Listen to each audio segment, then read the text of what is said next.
지혜자의 마음은 초상집에 있고 우매자의 마음은 연락하는 집에 있다, 잔치하는 집에 있다, 이런 말씀이 전도서에 있습니다. 우리가 진정 슬픔을 당했을 때 또 그 슬픔을 대하는 태도를 통해서 그 사람의 됨됨이가 드러난다, 이제 그런 의미도 될 수 있을 것입니다. 사울이 죽습니다.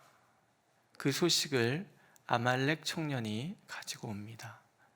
그 이야기를 듣고 사울이 굉장히 슬퍼하고 이제 활의 노래라는 노래를 짓습니다. 활의 노래라는 것은 병사들이 병기를 닦을 때 그때 부르는 노래다, 그런 뜻이에요. 그러니까 활의 노래를 부르면서 병사들이 다짐을 하는 거지요. 다시는 이런 슬픔이 이 민족에게 닥치지 않도록 우리가 힘을 내겠노라. 그러니까 다윗이 이런 활의 노래라는 노래를 지어서 사울과 요나단의 슬픔을 애도하고 또 이스라엘 백성들로 또 군사들로 하여금 결코 어떤 민족에게도 이 나라가 전쟁에서 패한 일이 없기를 다짐하라, 이렇게 이제 시를 짓는 거죠. 이런 그 과정을 통해서 우리는 다윗을 통해서 또 우리가 다짐해야 될 것들, 알아야 될 것들에 대한 교훈을 얻습니다. 먼저는 하나님께서는 하나님의 절대 주권하에 우리의 삶을 맡기기를 원하신다라는 거예요. 사무엘서의 전체의 주제는요, 하나님의 주권이에요. 그래서 만군의 여호와, 모든 만물의 통치자 되시는 하나님이라는 고백을 하거든요. 죽이기도 하시고 살리기도 하시고 높이기도 하시고 낮추기도 하시고 부하게도 하시고 가난하게도 하시고, 우리의 모든 삶 속에 일어나는 좋은 일이든 나쁜 일이든 이 모든 것이 하나님의 주권하에 있다라는 거예요. 하나님의 주권하에 있다는 것은 이 삶 자체가 사실은 감사와 기쁨의 삶이라는 거예요.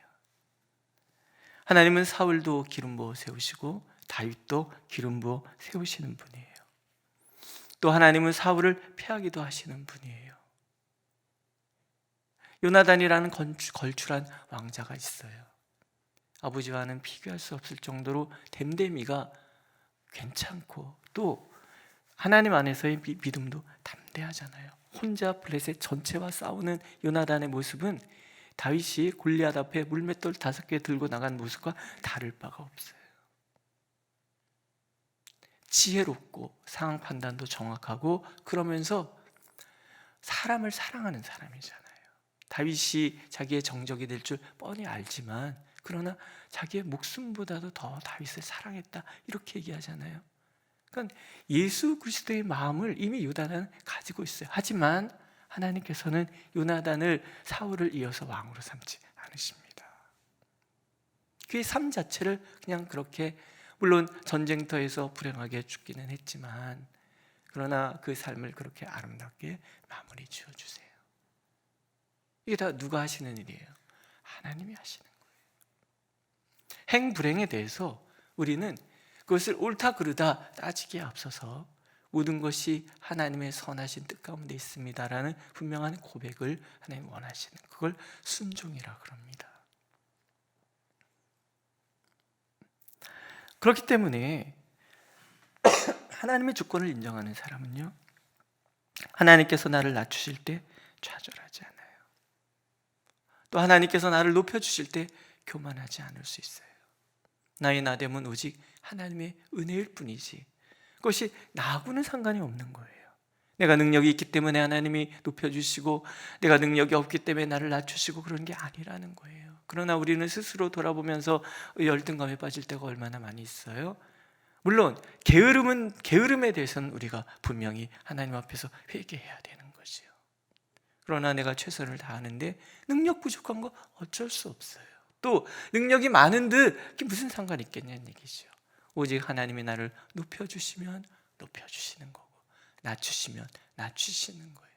그저 하나님 앞에 감사하는 삶, 그것이 하나님께서 원하시는 거예요. 그러나 아말렉 청년은 이걸 몰랐어요. 그냥 순수하게 봐서 사울왕이 천사였습니다. 요나단 왕자께서 돌아가셨습니다. 증거가 무엇이냐? 제가 가져왔습니다. 이랬으면 충분히 다윗에게 인정받았을 사람이에요. 근데 이 사람은 전리품을 획득을 한 거예요. 사울의 왕관과 팔찌를 획득을 한 거예요. 그리고 쫙 보면서 상황 판단하는 거죠. 어떤 게 나한테 더 유리할 것인가, 기회를 노리는 거예요. 논어에 보면 군자 유어 의하고 소자 유어 이한다라는 말이 나오거든요. 군자는 의를 따라 행하고 소인배들은 자기의 이익을 따라 행한다라는 거죠. 그러나 이익을 따라서 행하는 데는 반드시 탈이 나게 마련. 다윗이 어떤 사람입니까? 하나님께서 기회를 주었음에도 불구하고 하나님의 기름 부은 자에 대해 손을 대지 않는 것을 원칙으로 삼는 사람이에요. 그런데 아말렉 족속이, 그것도 하나님의 대적인 아말렉 족속이 하나님의 기름 부은 왕을 죽였다? 이거는 다윗에게 용납할 수 없는 거예요. 그래서 아말렉 사람은 죽습니다. 하나님의 주권을 인정하지 않고 기회를 따라서, 이익을 따라서 행할 때는 그런 상황에 놓일 수밖에 없다는 거죠. 하나님께서는 우리가 하나님의 그 절대적인 대원칙 하에서 나의 이익이 아니라 그저 의를 따라서 행하는 우리가 되기를 하나님은 원하십니다. 두 번째는요, 즐거워할 때와 슬퍼할 때를 분명하게 지키는 우리가 되기를 원하시는 거예요. 즐거워하는 자들과 함께 즐거워하고 우는 자들과 함께 울라. 로마서의 말씀이에요. 즐거워하는 자들과 즐거워하는 것은 그래도 괜찮을 거예요. 우는 자들과 함께 우는 건 어려울 거예요. 둘 다 사실은 어려운 거 아니겠습니까? 지금 다윗이 시글락에 도망쳐간 이유가 사울이 자기를 자꾸 죽이려 하기 때문에 도망쳐온 거거든요. 근데 그 대적이 죽었어요. 충분히 기뻐할 일이잖아요. 아이고 이제 살았다, 그러지 않습니다. 듣는 순간에 옷을 찢어요. 사울이 죽었다고 잠깐 웃는다 해서 누가 뭐라고 했습니까? 거기 있는 사람들이 다 사울을 원수로 생각하는 사람들인데, 근데 다윗은 그러지 않아요. 슬퍼하는 거예요. 내 형 요나단이여, 내가 그대를 애통함은 그대는 내게 심히 아름다움이라. 그대가 나를 사랑함이 기하여 여인의 사랑보다 더하였도다. 아마 이 장면에 이르러서는 이 시를 말할 때는 아마 통곡하며 울었을 거예요. 내 형 요나단, 내 형 요나단. 그렇지 않습니까? 사랑하는 친구를 잃었어요. 장인을 잃은 상황이에요. 이 시를 잘 들여다보면 사울에 대한 원망이나 비난이 나오질 않아요. 이스라엘아, 내 영광이 산 위에서 죽임을 당하였도다. 오라, 두 용사가 엎드러졌도다. 용사라고 묘사하는 거예요.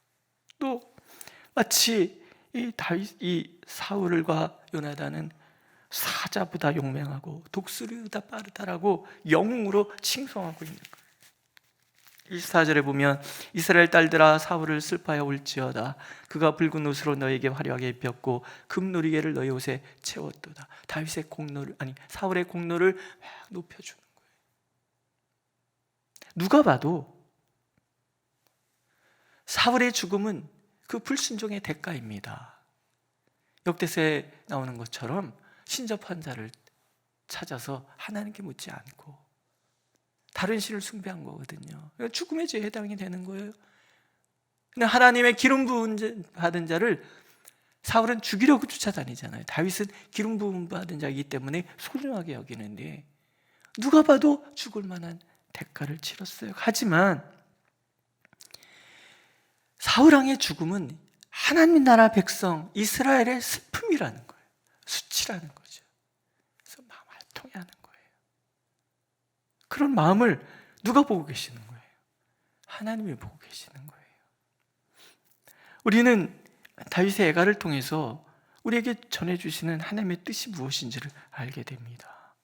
주께서 영원토록 버리지 않으실 것이며 저가 비록 근심케 하시나 그 풍부한 자비대로 긍휼히 여길 것임이라. 주께서 인생으로 고생하여 근심하게 하심이 본심이 아니시로다. 이게 예레미야 애가서에 나오는 거예요.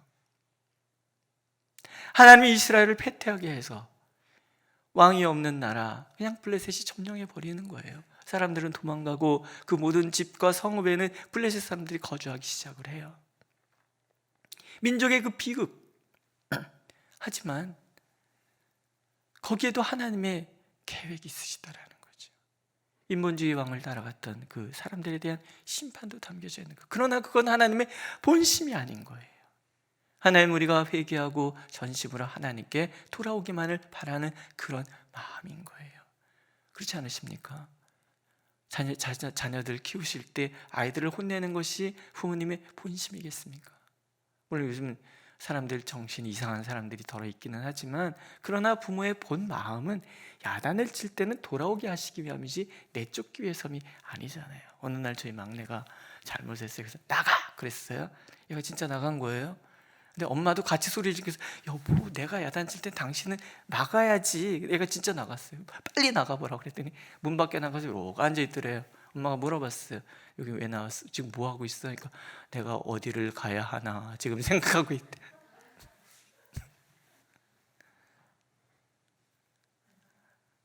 나가라 그런다고 진짜 나가는 게 아니잖아요. 하나님의 마음이 그런 거예요. 나를 사랑하시는 그 하나님의 마음. 우리가 하나님 그것을 알기를 원하시는 거죠.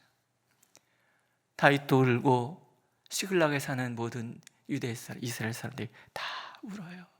울고 우는 모습, 그 모습을 하나님은 보고 계시는 거예요. 기뻐하는 거죠. 사람들은 다윗의 이 진면목을 보는 거죠. 아, 저 사람은 자기를 죽이려 했던 사람이라 할지라도 충성을 다하는구나, 슬퍼하는구나. 만약에 이것이 위선적인 행동이었다 그러면 하나님이 보고 계시기 때문에 성경은 분명하게 얘기했을 거예요. 위선자라고. 다윗의 본 마음인 거예요. 슬퍼할 때 슬퍼할 줄 알고 기뻐할 때 기뻐할 줄 아는 그런 마음. 말은 쉬운데 정직하게 우리를 돌아보면 잘 안 되는 모습이잖아요. 남 잘 될 때 배 아프고 남 안 될 때 속으로 꽃이다, 이렇게 말할 수 있는 것이 우리의 마음이라는 거예요. 하지만 즐거워할 때 즐거워할 줄 알고 슬퍼할 때 슬퍼할 줄 아는 사람이 진정 하나님의 사람이라는 것을 하나님 우리가 알기를 원하시는 거죠. 다윗은 수많은 연단 속에서 이런 사람이 되는 거예요. 진정 의가 무엇인지, 하나님이 기뻐하시는 것이 무엇인지를 알고 그를 따라갔던 사람. 다윗의 모든 연단은 그렇게 끝나는 거죠. 오늘도 하나님, 우리가 그렇게 하나님 앞에 서기를 원하십니다. 진정 울 줄 아는 사람들, 진정 웃을 줄 아는 사람들, 그리고 매 순간 하나님 앞에 감사할 줄 아는 사람들. 그럴 때 하나님은 우리를 높이셔서 진정 하나님의 놀라운 은혜의 도구로 우리를 사용하실 것입니다. 그런 저와 여러분들이 되시기를 하나님은 간절히 원하고 계십니다. 기도하겠습니다.